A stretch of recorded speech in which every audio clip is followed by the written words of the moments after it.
Allora, penso che i morali siano i vitalizi, i super stipendi dei manager, le pensioni veramente d'oro regalate e non una pensione buona ma da lavoro, così Carla Cantone che come sappiamo si occupa dei pensionati. Prego Berti. Beh, evidentemente è stato fatto un errore, la sentenza lo dimostra, tra l'altro anche il giudice Sciarra, che è stato eletto anche grazie ai voti del Movimento 5 Stelle al posto di Violante, quindi in un certo senso ci fa piacere due volte che si sia arrivati a questa conclusione. Noi non eravamo purtroppo in quel momento all'interno del Parlamento, avremmo ovviamente combattuto strenuamente come facciamo per esempio nel confronto dei vitalizi, lo stiamo facendo in Veneto per un'abolizione totale dei vitalizi e adesso si sta combattendo per l'abolizione dei vitalizi per i condannati, ovviamente. Ma tornando al discorso delle pensioni... 13, forse 16 miliardi, dove si trovano i soldi, come si fa a pagarli a tutti? Ma bisogna... Come al solito questa è stata una riforma che ha guardato al qui e ora, cercando nell'immediato di dare una risposta forse alla ricerca di tappare il buco e come spesso succede la toppa è peggio del buco. Non si è riusciti ad avere una visione di medio e di lungo termine, io penso anche al trattenere, riuscire a dare una speranza di lavoro ai tanti ragazzi che in questo momento emigrano. Cosa vuol dire questo? In fondo sono persone che lavorano e contribuiscono poi all'interno delle casse della previdenza sociale quelle che sono i fabbisogni economici per riuscire ad andare a pagare queste tasse e magari coprire proprio questi buchi. Allora se la formazione di un ragazzo in questo momento costa mediamente tra i 250 e i 500.000 euro per portarlo attraverso il periodo scolare fino all'entrata nel mondo del lavoro, dipende se si ferma prima o dopo dell'università, ma poi arrivato al momento dell'ingresso al mondo del lavoro, sì, il ciclo completo, considerando di euro, no, ma per lo Stato, arrivato, quindi c'è stato anche un esborso economico.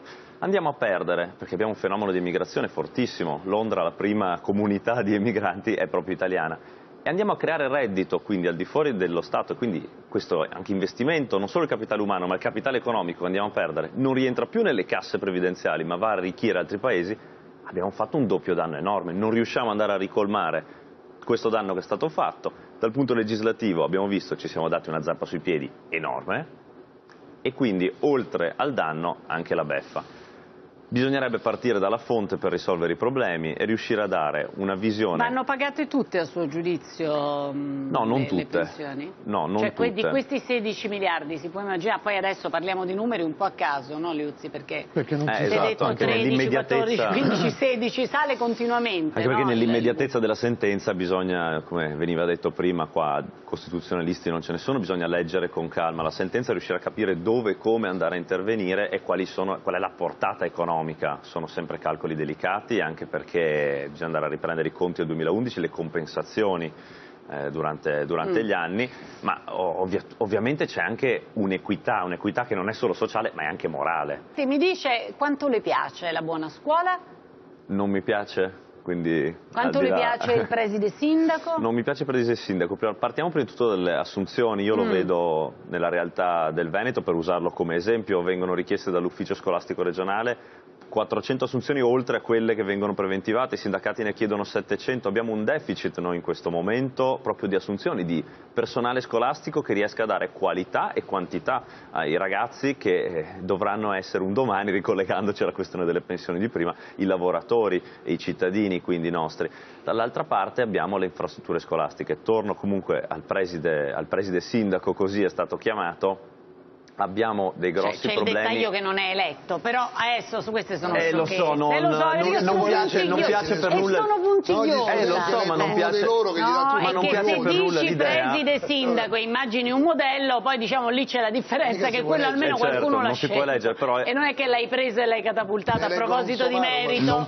Non piace l'idea che il preside diventi un deus ex machina di tutto l'apparato scolastico, quindi vada a prendere tutte quelle decisioni in un apparato pubblico, ricordiamolo. Quindi che debba sottostare a quelle che sono le regole di una normale gara di appalto, i concorsi, tutto questo, vada ad avere questo ruolo dove va a imperare all'interno dell'ambito scolastico, ma debbano essere, ovviamente, ma cosa lo richiedono, devono essere rispettate queste normali regole. Ma questo viene richiesto prima di tutto dai sindacati e dagli stessi presidi, quindi non riusciamo a capire come una cosa che dovrebbe andare, viene decantata come una grandissima regalia quasi ai presidi, e poi loro per primi dicono no grazie.